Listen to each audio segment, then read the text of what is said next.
And I mean, sort of what made this, particularly fascinating were the assumptions that were embedded within it, right? That if you're going to do a sex issue, which is really more of a gender issue, it's an issue about gender, as I think we would describe it in political terms, even though that's not how they want to describe it, that the symbol of, or the way in which you approach doing a gender issue is to put a naked woman on the cover of your magazine, right?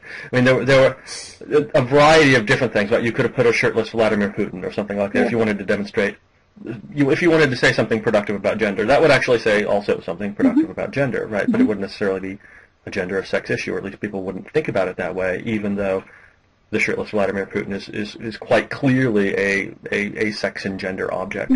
Or a shirtless Dan Dresner, too, would be another option, but, I'm not sure if Dan would go for that. I mean, I suppose if they oiled him up or something, I don't know how that would work out, but...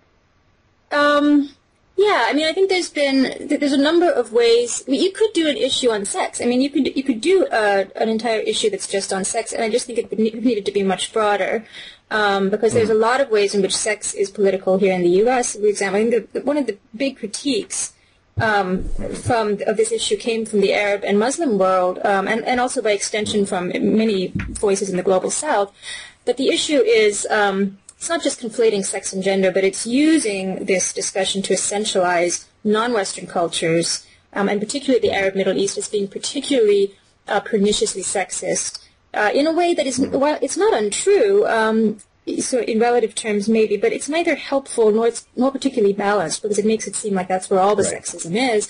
And in fact, there are issues in all countries and transnationally that could be brought to bear here, and were basically neglected. And then the other critique about the cover art, as you point out, is that it's a bit demeaning of not just of Arab women, but of women in general, but that it also actually undermines what's being said in the articles. The articles, some of them were quite good. Even Mona El-Tawani's article, which was it received the most critique because it was written, it was really slamming Arab gender relations, and it's written by this woman who's now based in the West, etc. So female activists in the Middle East were quick to say, you don't represent us, you don't represent all of us. Many men in the Middle East objected to the portrayals of male sexism, etc. But even those who thought this was an important and forthright and overdue piece, I felt that the pairing of this piece with this particular image really just undermined the whole thing and almost made a mockery of taking women's issues seriously. But then there's this third, broader critique, and I think this is where I was coming from in my post and where Megan McKenzie comes from in hers this morning, is that foreign policy just didn't go far enough, and that you're really dumbing down gender in foreign affairs if you make it all about sex and sexuality, or if you point fingers at certain places and not others. And that gender in foreign affairs isn't really only about women's sexuality in countries that we don't much like. If you do it that way, you're not just reproducing a bunch of stereotypes, but you're actually missing lots of insights about how gendered myths actually do make a difference in the way we construct our foreign policy, and how that could be changed. Right. Now, was it you or Megan who observed, I think it was you, who sort of observed the claim that on this one issue we're changing this, or there was essentially this argument coming out of foreign policy, which again sort of suggested that gender issues are something that is only appropriate for one issue a year, or as the case may be, one issue every 10 years, in terms of serious conversation about foreign policy. Yeah.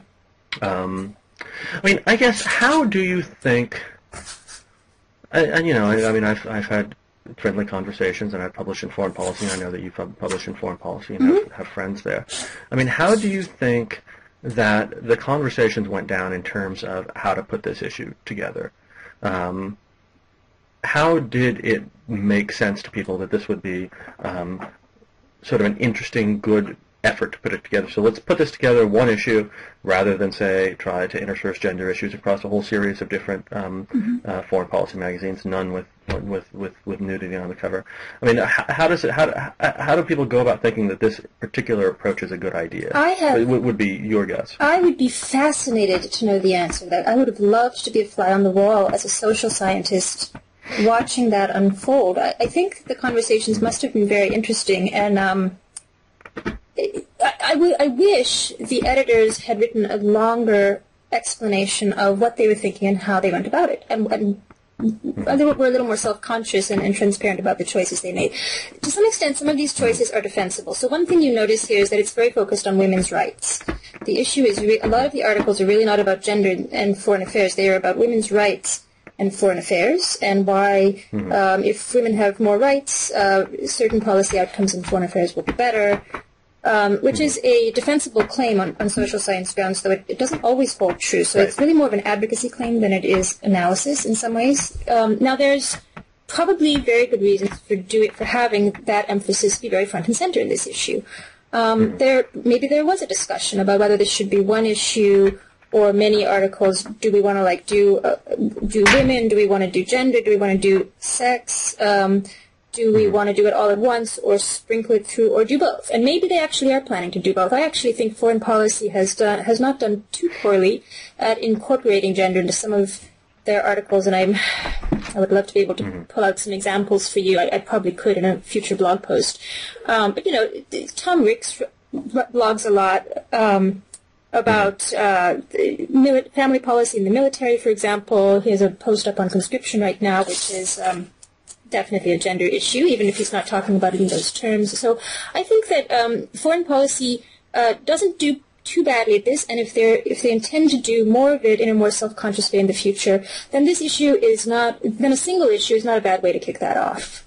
Why they chose to frame this issue in exactly the way they did, I'm not sure. I find it puzzling. And there's an interesting comment at the Monkey Cage today about magazine covers, and how they're really all about they're not about framing issues at all. They're only about selling the magazine and getting you to open up to the story and then read it. So, I mean, maybe there was just a calculated, I'm not a graphic designer and I'm not a journalist, maybe there was just a calculated marketing decision that was made that we're going to stir up a controversy with this issue, and here's how we're going to do it. And boy, they succeeded. If that was the goal, they're probably slapping themselves on the back now. That it worked really well, and people actually read Melanie Van Veer's article, and they're reading Josh Keating's really interesting roundup of news stories relating to the way that states use gender in their population policies or in their policies on pandemics, etc. And that's a good thing. That's a good thing, but they left so much out, and they conflated so many things with, women's rights or sex. That it could have been done in a much more exhaustive way, and I think... Right, and foreign policy is not a peer-reviewed journal or anything like that, but, for a organization of its type, it does have an academic awareness about it, right? And so it's just impossible that people there didn't understand that they were conflating these terms. This is the first thing that leaps out at me when you say we're having an issue about sex. It's like, well, what? And I like that on your blog post you had the very obvious at the bottom, which is here are the different things that they were talking about, and here is the one word that they were using to talk about all these things. And so it was interesting to me that they seemed to have minimal academic awareness of how ambiguous and contested the terminology they were using was. Which is surprising coming from them. I also sort of wonder... Sorry, I'm sorry, go ahead. I'm sorry. No, go ahead. I interrupted you. Well, I was going to say, okay. I'm actually not as hung up on the terminologies as I was on the message. In fact, I used to teach a course called Gender and Security back when I taught at University of Pittsburgh in the policy program, and in the second semester I taught it, I changed the title to Sex, Power, and Security because I realized that was a better way to recruit male students into my class. And that worked brilliantly. And so then we had mixed gender classes, and it was a much better learning dynamic, I thought much more productive. But I had to sort of switch the terminology around to trick them into signing up. But then, of course, once they got into class, I wasn't teaching all about, sex and pornography and this and that. I was teaching about all, gender, really, and the difference between sex and gender and different ways of looking at it. And I wouldn't have minded the cover nearly as much had I liked the package of articles inside better. And I think individually a number of them were not bad, but as a whole it was not a very representative sample of what you would want to get if you were being offered a sort of single punch survey of how gender matters in foreign policy.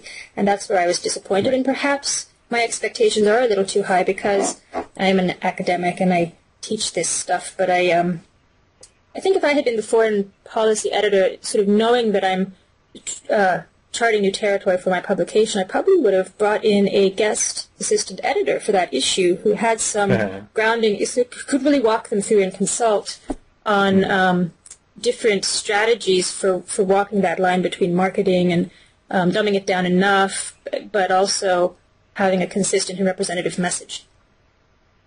Now, I mean, if I asked you, what do you think that they did right? I mean, what would you say? I mean, certainly, elements of their response have been sort of, as we would broadly term, they've done right. I mean, they have been responsive to concerns. They've set up a round table.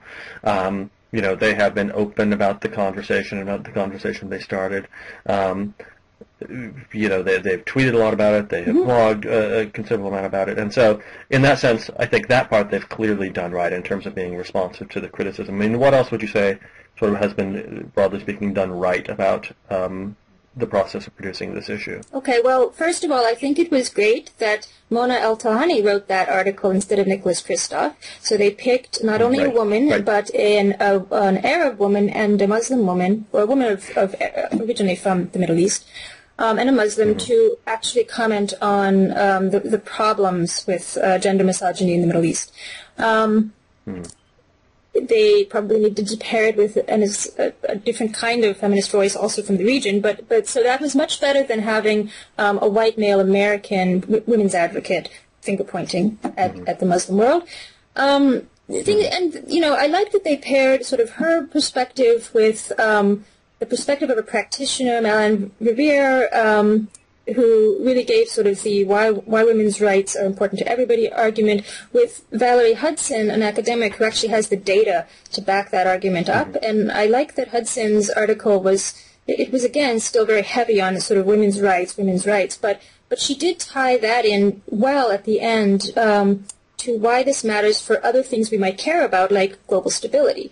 And I think that what I would have liked to see is more of that train of thought in the supporting articles for the issue, which were fairly trite, actually. The one on marriage in China, the one on, there were a number of issues about sort of how lascivious male elites in the Middle East are toward their women. It was just, that one thread was beaten over our heads so many times that we didn't have a number of different slices on this question about why gender matters to the things that foreign policy readers also care about, like peace negotiations and the global financial crisis, and how to get North Korea not to build nuclear weapons, etc. So if you could find ways they did really seem to have there was an othering of problems, right? I mean, it was it really seemed as if that as you suggested earlier, these issues were really being spoken of as these are major issues that other cultures have, which surely they are, but that sort of just leaves aside the question of they being major issues within our own cultural milieu. And gender in foreign policy isn't all about women's rights. I think one of the most interesting ways that gender functions in foreign policy is precisely the way that we saw it functioning in this special issue, which is as a way of drawing boundaries between us and them through reference to culture's relative ill treatment of women. So you could have done an entire investigative analysis of that dynamic, of how that process works to affect outcomes in diplomacy and in public discourse and in global policy, and how the foreign policy press can avoid buying into that in the future in the way they cover these issues and construct them. I mean, there's just so many. There's another way gender functions is by telling us what has value, you know, what's important and what isn't. It's not just women that are devalued. It's anything associated with femininity or characteristics we associate with femininity. So you could do a really interesting piece on how that affects peacekeeping operations. What peacekeeping culture does to notions about warrioring and what's manly, and how that's changing civil-military relations worldwide. I mean, these are also gender issues.